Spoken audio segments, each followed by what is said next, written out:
salida PLC con masas, ¿no? Donde ya los tipos de ionización cambian ligeramente. ¿Bien? Tal y como habíamos mencionado, este es el esquema general de un sistema de espectrometría de masas. ¿Okay?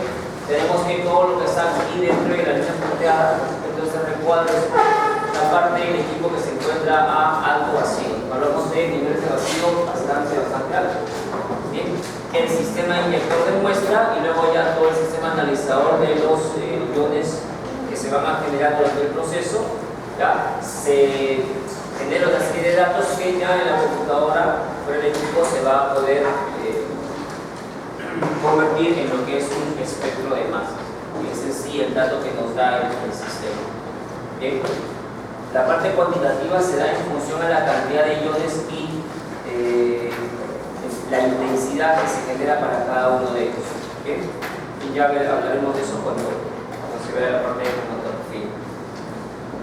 Bien, aquí habíamos mencionado, ¿no?, de que se tienen dos bombas de vacío, una mecánica que en el mejor de los casos puede llegar hasta 10 a la menos 2 de vacío, cuando ya el sistema alcanza con esta bomba su máxima capacidad. Entonces se enciende la otra, que viene a ser una bomba de turbina, ¿okay?, una bomba turbomolecular. La ventaja es que, a diferencia de la bomba mecánica, no usa aceite. La bomba mecánica sí usa aceite.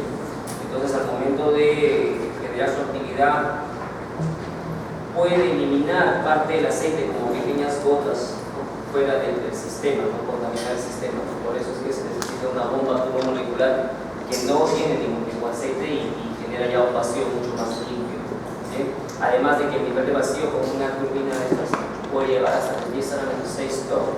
En general, el vacío de trabajo está entre 10 a la menos 5 a 10 a la menos 6 torr. Entonces, ya en esas condiciones recién se puede inyectar una muestra para poder empezar el análisis.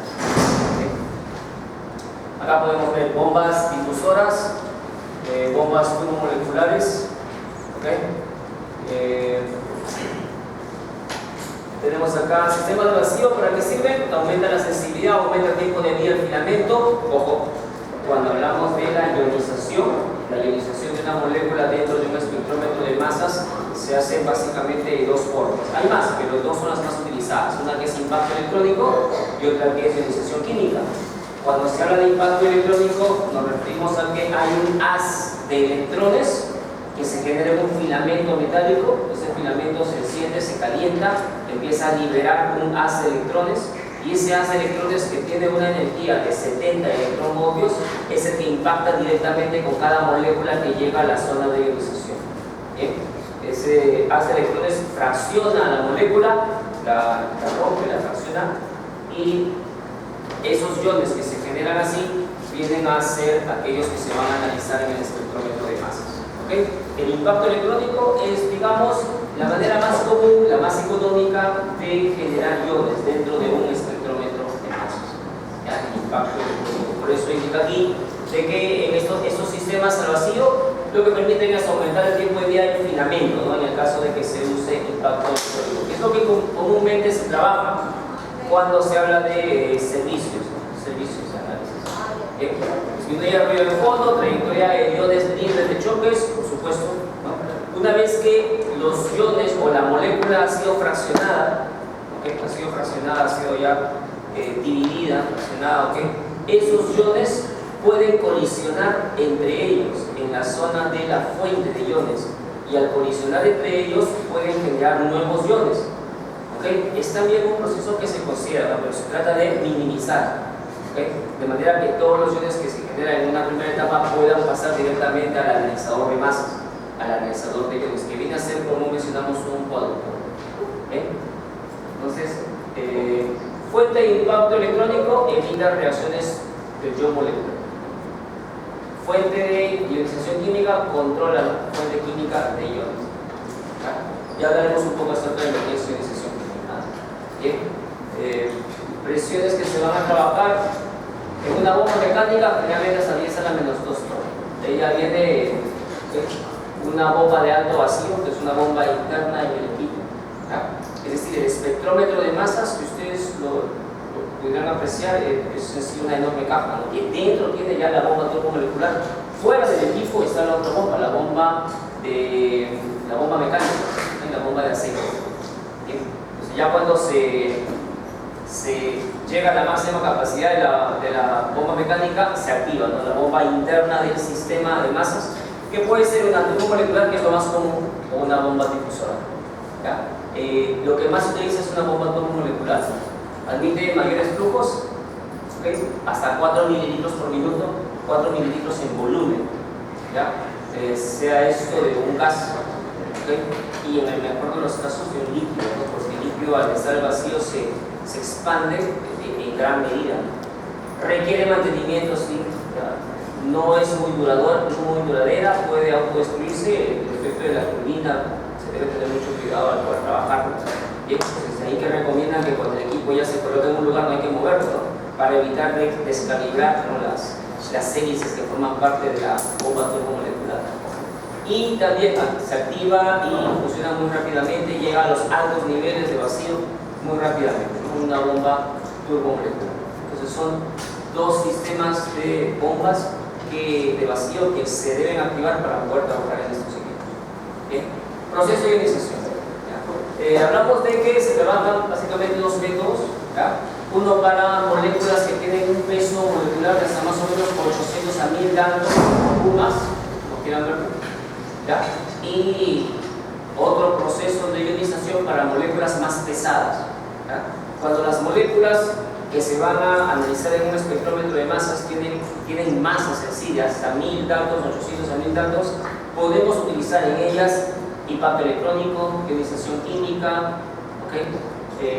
Estas moléculas en general pueden resistir el calor, ¿ya? Se pueden calentar, ¿okay? Pero a medida que aumenta su masa ya por encima de los 1000, ¿okay? Unidades de masa atómica o daltons, ¿okay? Ya se hacen moléculas que son termolábiles, o sea, no son termoestables, ¿ya? Y entonces la idea es que puedan llegar al sistema de generación de iones, a la fuente de iones, con una molécula completa, ¿okay? Como una molécula entera, y que no previamente hayan sufrido una pre-etapa de fraccionamiento, ¿no? Sino que lleguen al detector de masas como una molécula entera, completa, ¿ya? A veces es difícil de lograr porque basta el hecho de solamente inyectarlo, y siendo ya el inyector una zona caliente, ese calor ya empieza a descomponer la molécula cuando hay pesos moleculares altos. ¿Okay? Y entonces para esos casos se prefiere utilizar, por ejemplo, como el HPLC, donde todo el sistema cromatográfico o donde todo el proceso cromatográfico ocurre a temperaturas bajas. Es la gran diferencia que hay entre el HPLC y C. Si lo que tú deseas analizar por cromatografía es térmicamente estable, puedes usar cromatografía de gases, pero si no es térmicamente estable, debes usar cromatografía líquida, HPLC. Entonces aquí también más o menos se diferencia de esta manera. Si la molécula es térmicamente estable, ¿ya? Puedes hacer impacto electrónico, puedes hacer ionización química, pero si no es térmicamente estable, vas a tener que usar otros tipos de ionización molecular que son más suaves, mucho más suaves incluso que la ionización química, mucho más suaves, ¿ya? Con el objetivo de poder obtener una señal muy intensa, una señal muy clara para el ion molecular, ¿okay? Para el ion molecular. Esos tipos de destrucción o esos tipos de ionización se conocen como ESI, MALDI, FAB, SINS, ¿okay? Aplicable a muestras no volátiles, ¿no? Que son inestables, ¿ya? Hablaremos de esto ya en la siguiente sesión, ¿okay? Impacto electrónico. Como les había mencionado, el impacto electrónico se genera gracias a un filamento que emite un haz de electrones que tienen una energía de 70 electronvoltios, energía constante de 70 electronvoltios, ¿ya? Una menor energía en ese haz de electrones no generaría un fraccionamiento adecuado, ¿ya? Una mayor energía tal vez rompe demasiado los enlaces y vamos a tener un exceso de iones, ¿no? Muy pequeños todos que no podríamos diferenciar.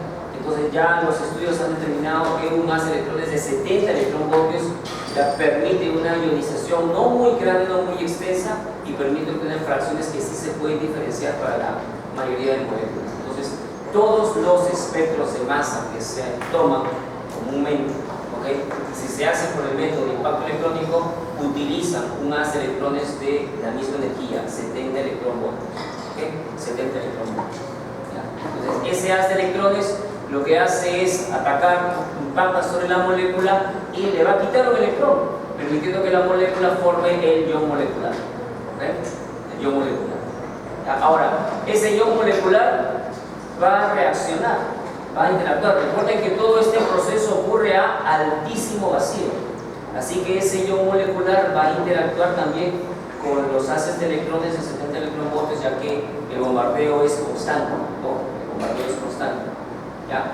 Y además los iones que se generan también empiezan a interactuar entre ellos, así que van a colisionar y van a generar otra gran familia de iones.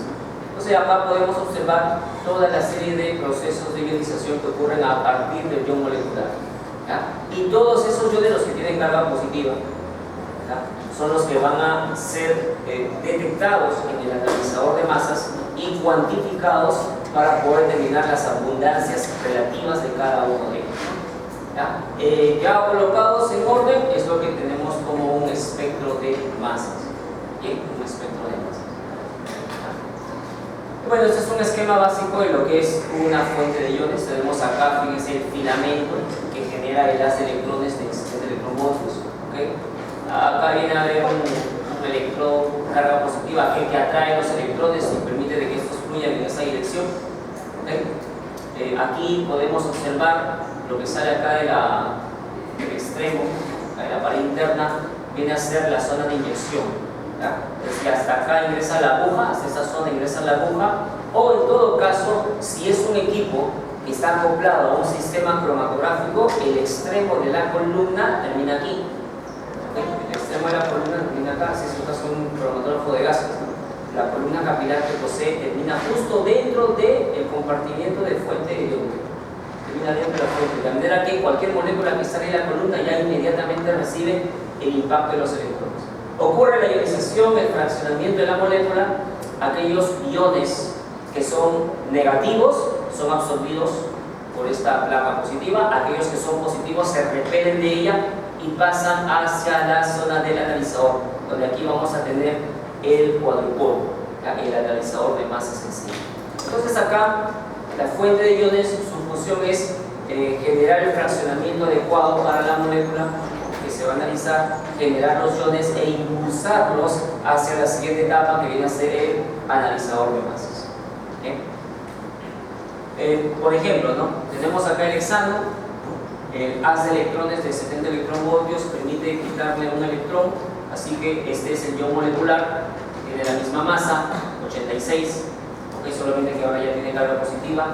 Este ion molecular se va a fraccionar, ¿ya?, por colisiones entre ellos o porque sigue recibiendo el haz de electrones de 70 electronvoltios en la fuente de iones y genera estos otros iones de masas 71, 57, 43, 29, ¿ya?, con la indicación de que este ion de 57 es el más abundante de los cuatro que se van a generar, ¿ya? Así que él va a ser denominado y llamado pico base, ¿no? Aquel pico, aquella señal, aquel ion, para cuya abundancia se le asigna el valor del 100%, del máximo de abundancia. ¿Bien? Entonces ya todos los demás van a tener abundancias proporcionales a la cantidad que se genera de este ion 57. ¿Okay?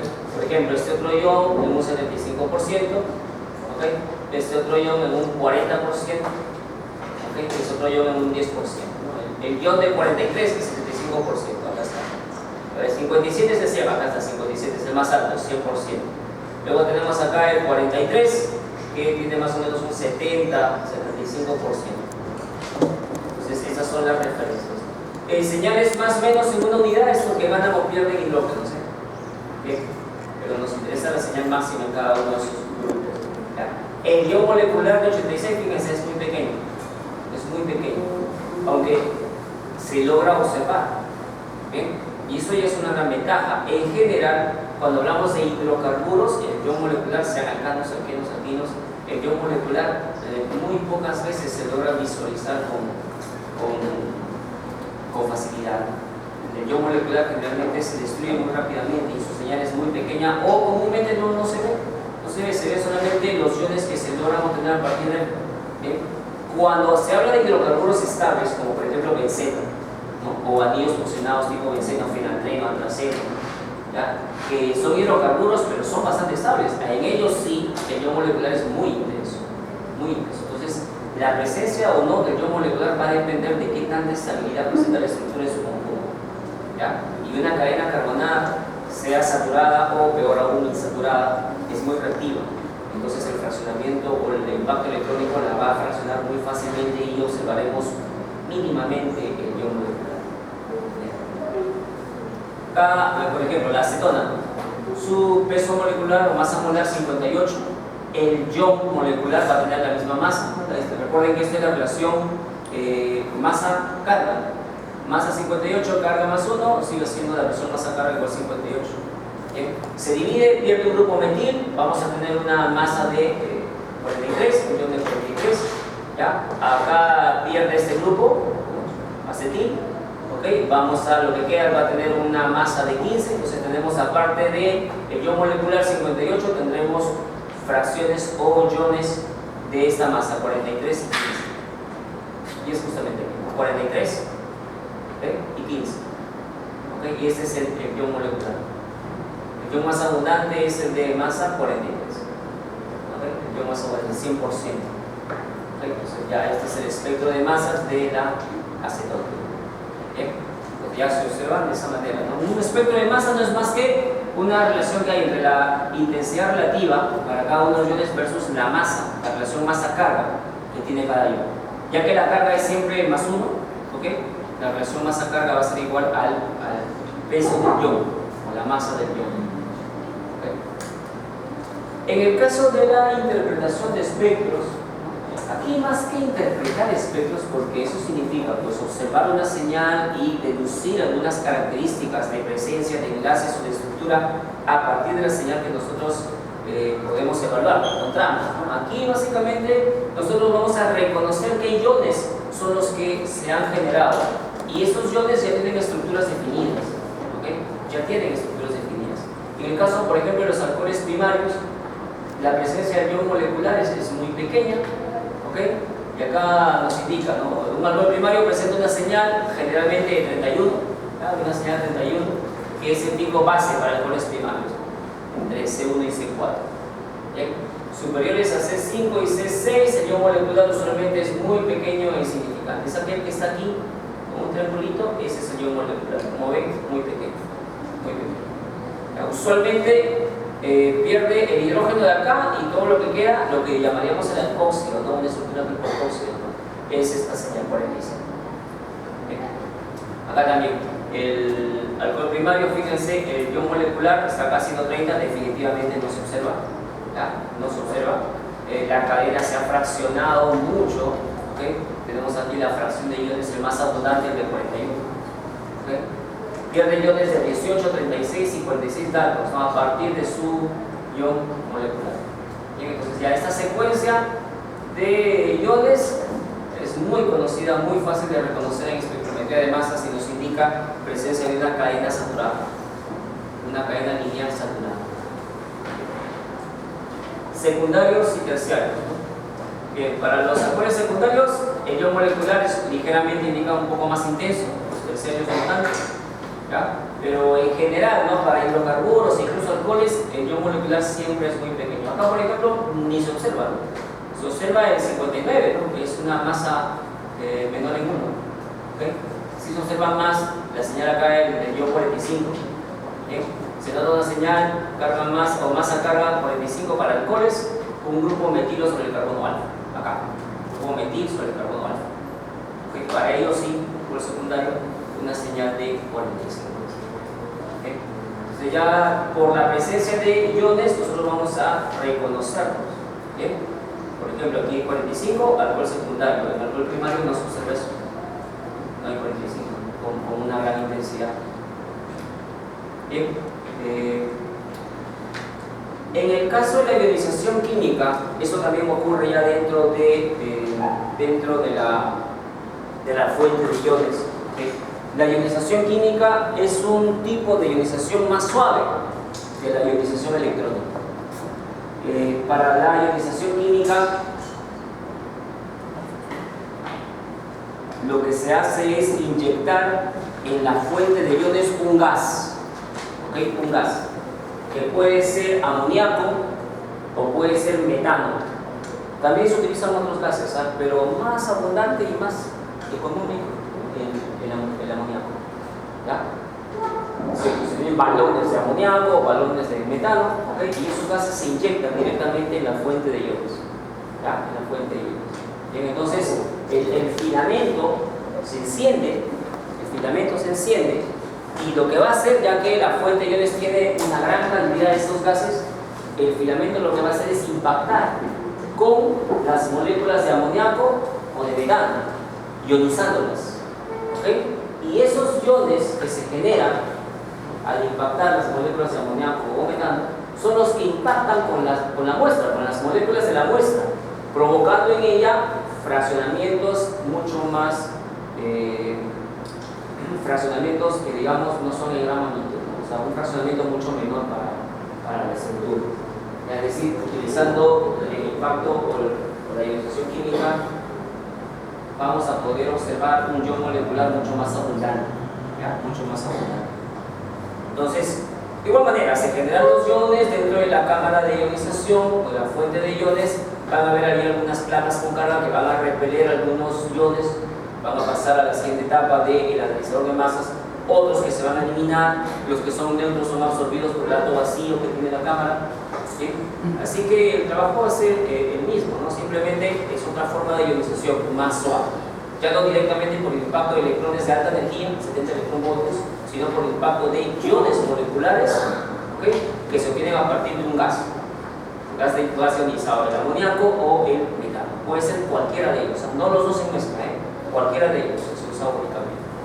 ¿Okay? Entonces aquí lo podemos observar. El filamento que se enciende, todo eso está lleno del gas, ¿okay? Y se genera aquí la ionización primero de los gases para la ionización química y luego los iones que provienen del impacto de ellos con las moléculas de la muestra. Y todos ellos a través de unos repellers aquí, o sea, placas con carga, ¿no? Van a ser promovidos, algunos absorbidos, otros impulsados hacia la zona de analizador de masas. ¿Okay? Acá un pequeño ejemplo, ¿no? Acerca de cómo los iones que se generan por la ionización química actúan con la molécula objetivo, la molécula de la muestra, y provocan en ella también la ionización. ¿Okay? Ionización. ¿Bien?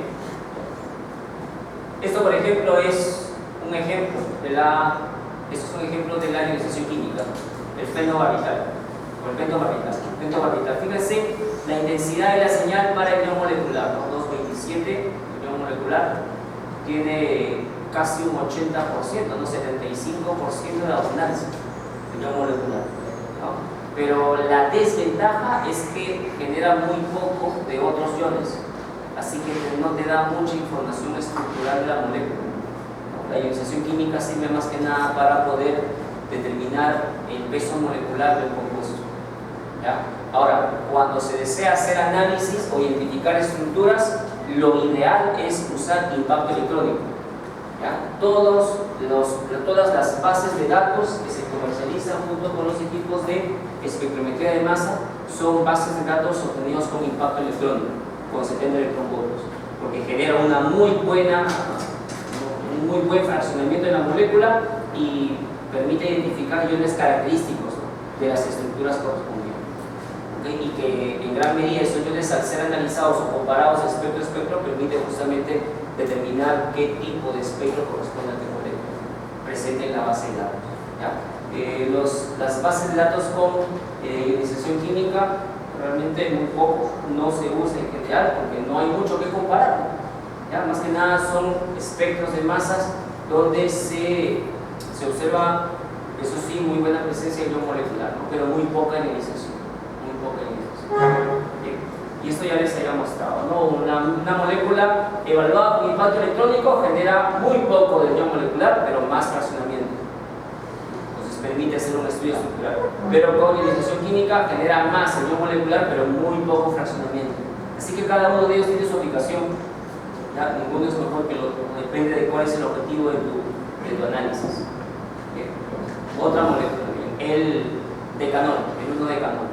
Esto es impacto electrónico y esto es ionización química.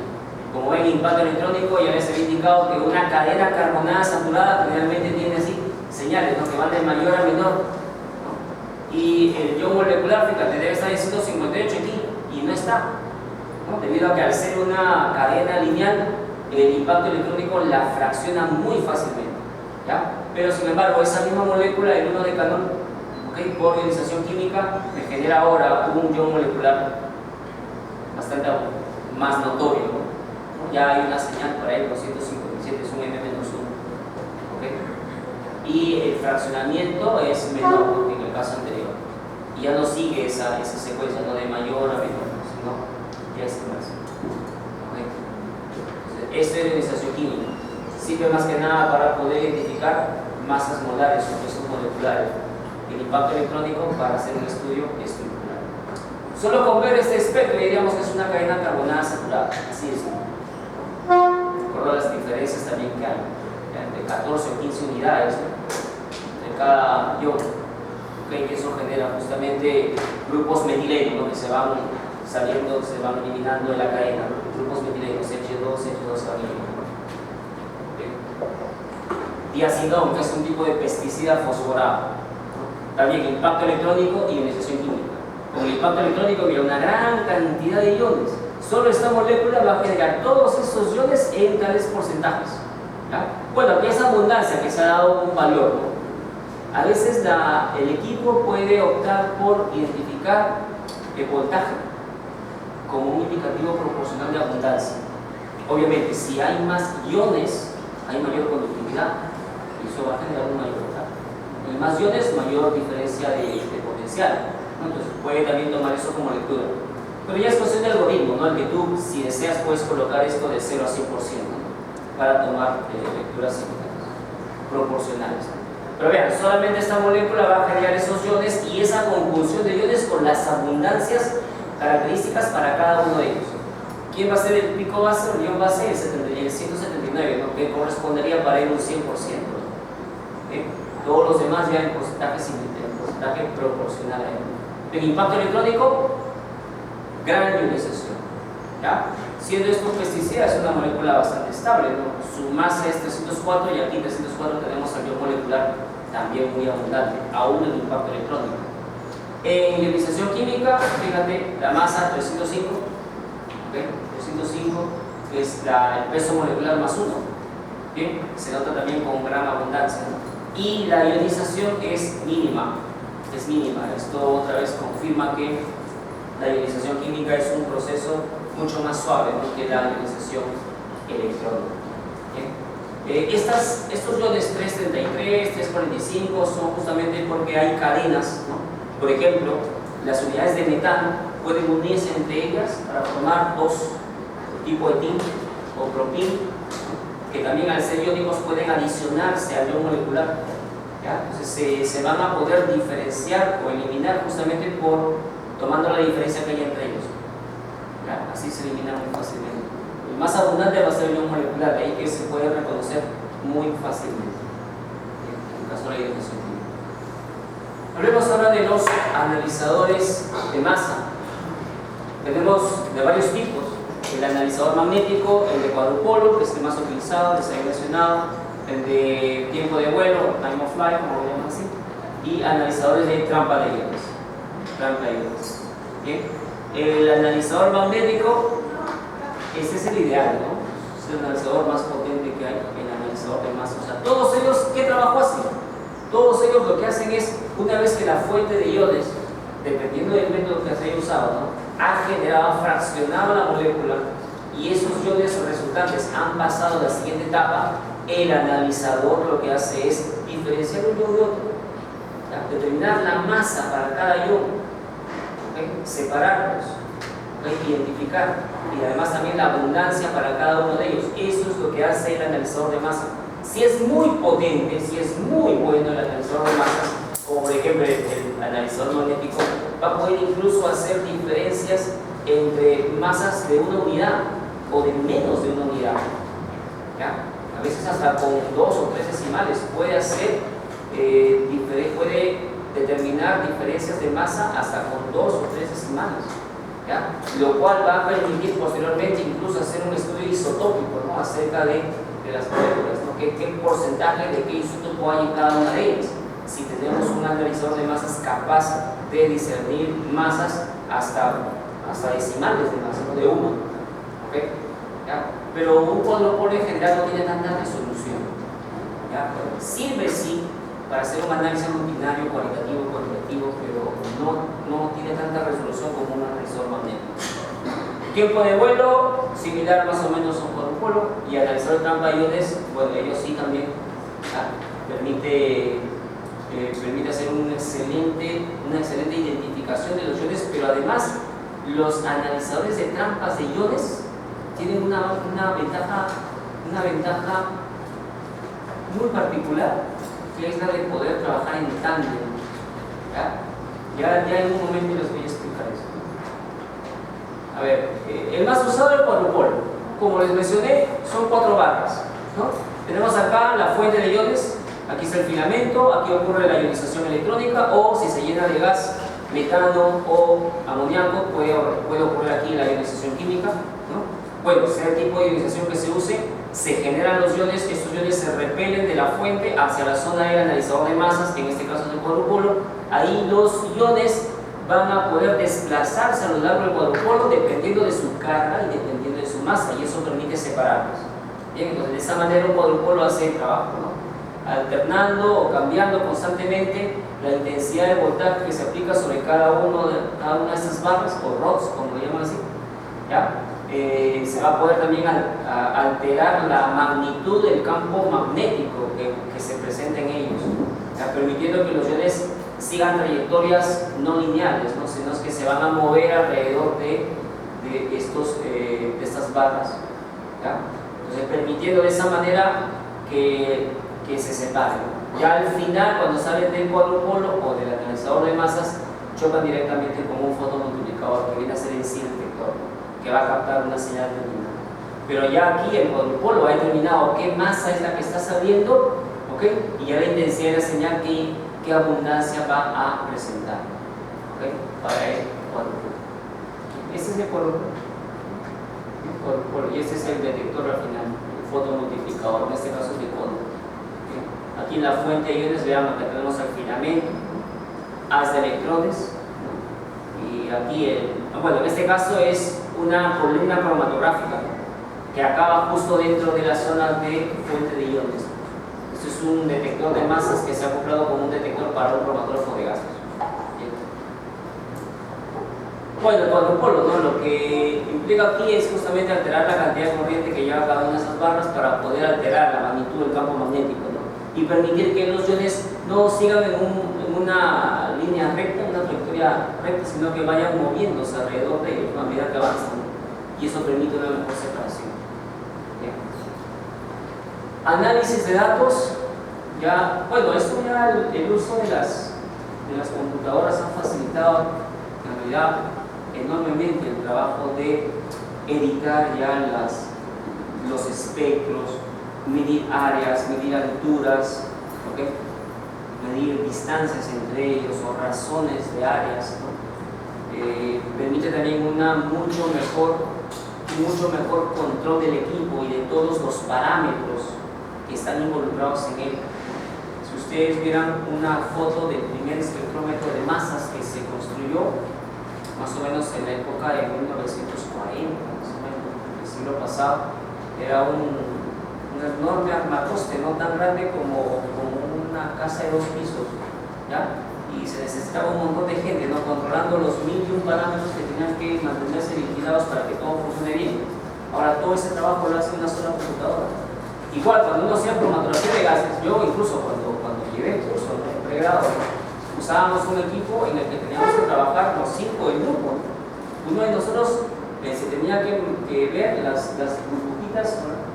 El cromatógrafo de gases utiliza obviamente gases como fase móvil, y ese gas tenía que ingresar a una presión al equipo, no podía alterarse esa presión, así que había uno que estaba ahí controlando la presión, ¿no? Y se controlaba con una válvula, ¿no? Que se abría o cerraba dependiendo de la cantidad de gas que venía el balón, ¿no?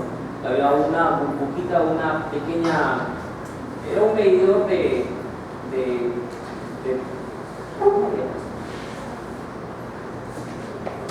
era un tubo de vidrio por donde pasaba el gas, ¿ya? Y dentro de ese tubo de vidrio había como una pelotita, una esferita, ¿ya? No sé si era de plástico o de metal, ¿bien? Pero el hecho es que el gas al salir, ¿ok?, no permitía que se caiga, sino que se mantenía a cierta altura, como volando dentro de ese tubo, ¿ya? Si la presión bajaba, nos dábamos cuenta porque esa esfera comenzaba a caer.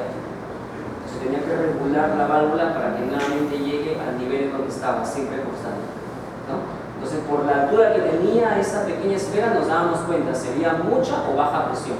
Si comenzaba a aumentar, la presión había subido, había que cerrar un poco para que caiga y la presión se mantenga constante. Porque el flujo de gas dentro de la columna debía ser siempre constante y había alguien que tenía que cuidar eso, ¿ya? Otro tenía que controlar la temperatura del horno, en el cual ocurría todo el proceso cromatográfico, que no se altere más o menos 2 grados centígrados. Entonces, había resistencias ahí que permitían calentar, enfriar, activar ventiladores o activar resistencias, ¿no?, para mantener la temperatura constante, ¿ya? Otro tenía que vigilar la temperatura del inyector, la temperatura del detector, ¿no? Y otro tenía que ver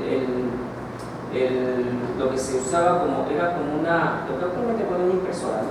Lo tenía papel enrollado, ¿bien? O sea, a medida que se generaba la señal, había una aguja, así como esos sismógrafos, ¿no?, que pasaban así, ya, que iba dibujando el cromatograma, ¿no? Y había que ver que eso no se descalibre, no se mueva por un costado, o en todo caso que el papel no se enrolle, ¿no?, porque iba saliendo constantemente, ¿no? Entonces éramos varios que estábamos ahí controlando el sistema, ¿no? Y actualmente ahora todo eso lo hace una computadora.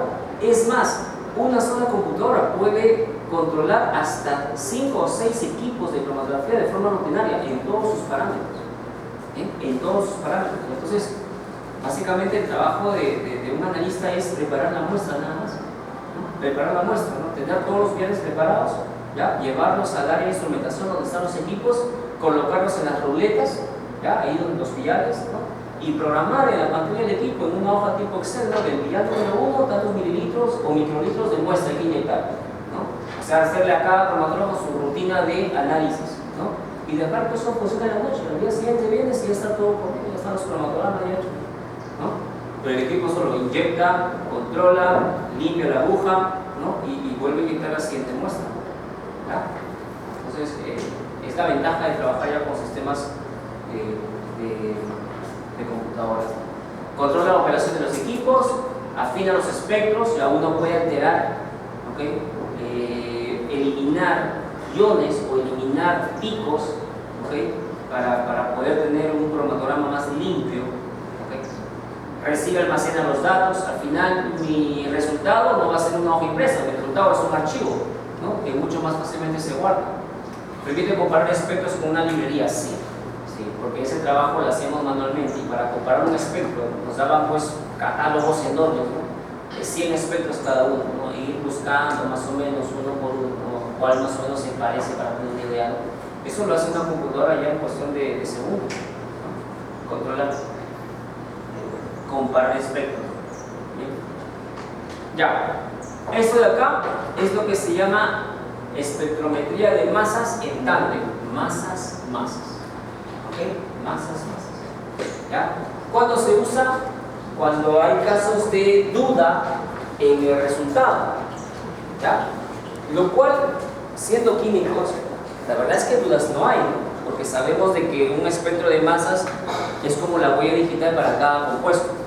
Solamente un compuesto con una estructura determinada, al fraccionarse, sea por ionización química o por impacto electrónico, va a generar una única familia de iones. Y para colmo, esa única familia de iones en determinadas abundancias, también para cada uno de ellos, ¿ok? Entonces, dos moléculas que tengan espectros de masas iguales, dos moléculas de distintas estructura, que tengan espectros de masas iguales, eso no lo vamos a encontrar, ¿ya? Eso no lo vamos a encontrar, ¿bien? Pero en casos de dirimencia, ¿no?, ya la parte legal pide que se haga un análisis, ¿no?, para reconfirmar ese resultado, ¿no?, para reconfirmar ese resultado. Entonces, ya es en ese caso cuando se utiliza sistemas en tándem, ¿no? Masas, masas o incluso masas, masas, masas, 3 veces.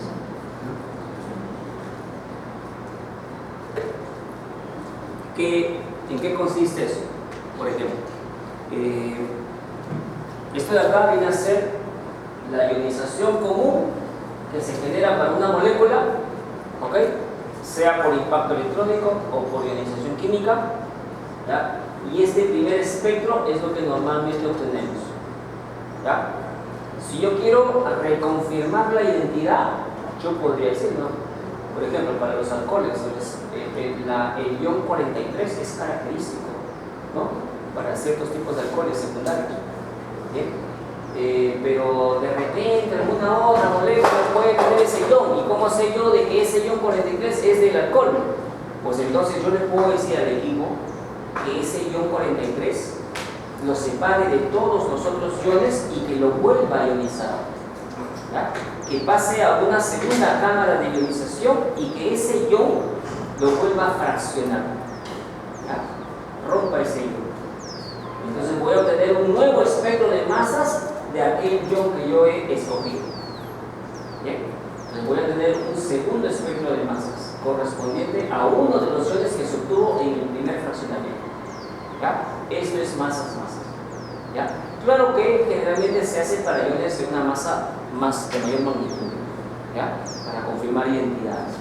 ¿Bien? Y si se desea, se puede hacer hasta una tercera ionización, ya que serían masas, masas, masas. ¿Bien? Estos equipos en realidad son bastante caros, difíciles de mantener, los que son en tándem, masas, masas, sobre todo porque, miren, acá tendría que usar un doble cuadrupolo. Es decir, inyectas la muestra a una fuente de iones, hay un cuadrupolo para una primera separación de iones, luego una segunda fuente de iones y un segundo cuadrupolo para también hacer la separación de los iones del primer ion que tú escogiste, ¿no? Y luego ya determinar en el detector propiamente dicho qué iones se han obtenido en este segundo proceso. ¿Okay? Es un poco complicado en realidad, ¿no? Y mantenerlo también es bastante caro, ¿ya? Pero hay equipos como por ejemplo el de trampa de iones, no el analizador de masa tipo cuadrupolo, sino la trampa de iones que puede hacer ese trabajo de una manera mucho más eficiente, ¿no? La trampa de iones no es en sí, no tiene un diseño en sí como de un cuadrupolo. La trampa de iones es como una esfera donde hay imanes en los costados, ¿ya? Y cuando la molécula se fracciona en la fuente de iones, pasan todos ellos a esa cavidad donde se mantienen ahí gracias al campo magnético, ¿no? Y alterando ese campo magnético yo puedo hacer de que uno de esos iones en particular salga de ese lugar y pase al detector de masas generando su señal isomodulada. ¿Okay? Pero también puede hacer que uno de esos iones regrese a la fuente de iones y se vuelva a fraccionar, ¿no? Elimino todos los otros y permito de que ese ion regrese a la fuente de iones, se fraccione nuevamente y vuelva a obtener a partir de ello un nuevo espectro de masas. ¿Okay? Entonces con un equipo de espectrometría de masas que tiene una trampa de iones, yo puedo hacer análisis en tándem a la N, ¿no? O sea, puedo yo analizar los iones cuantas veces quiera, ¿no?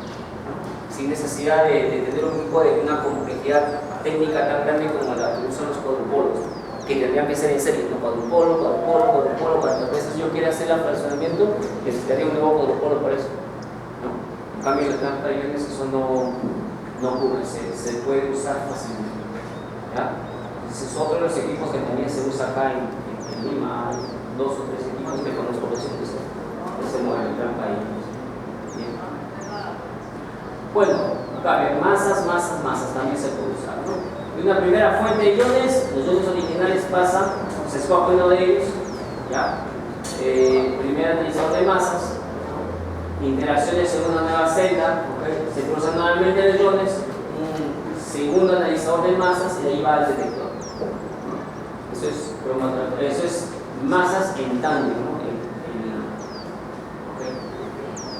Y acá lo podemos ver, mira. Primer cuadrupolo, segundo cuadrupolo, tercer cuadrupolo y ahí recién el fotomultiplicador, ¿ya? Los iones que se generan en cada una de esas etapas ya se pueden ir separando, ¿ok? Para poder determinar ya cuál es en sí la naturaleza estructural de cada ion que yo elija y no guiarme solamente por su relación masa-carga. Obviamente este sistema que tiene de 2 a 3 cuadrupolos ya requiere más bombas de vacío, mayor control de parámetros, ¿no? O sea, ya hablamos de una complejidad técnica mucho más superior, ¿no? ¿Ya? Y obviamente son equipos también mucho más caros, ¿no? Mucho más caros. Bien. Un espectrómetro de masas básico no está a menos de unos $300,000, uno de cuadrupolo, así va a ser. Un GC masas también está por ese, bueno, más o menos por ese costo. Bien. Ya si hablamos de campo magnético, de trampa iones, ya el precio es mayor. Bien. Ok, bueno, estas ya son técnicas acopladas, ¿no? ¿Ya? ¿Preguntas hasta aquí? ¿Preguntas? Sí. La carga de los iones sería más 2 de la carga. No. La carga siempre se busca que sea más 1. O sea, ese ion que se ha separado y que yo quiero volver a fraccionar, ¿ya? Puede sufrir un impacto electrónico, puede sufrir una ionización química, ¿ok? Y la idea es que siga generando iones que también tengan carga más 1. Para que la relación masa-carga siempre sea igual a la masa del ion. Sí. Bien. ¿Preguntas? ¿No hay preguntas?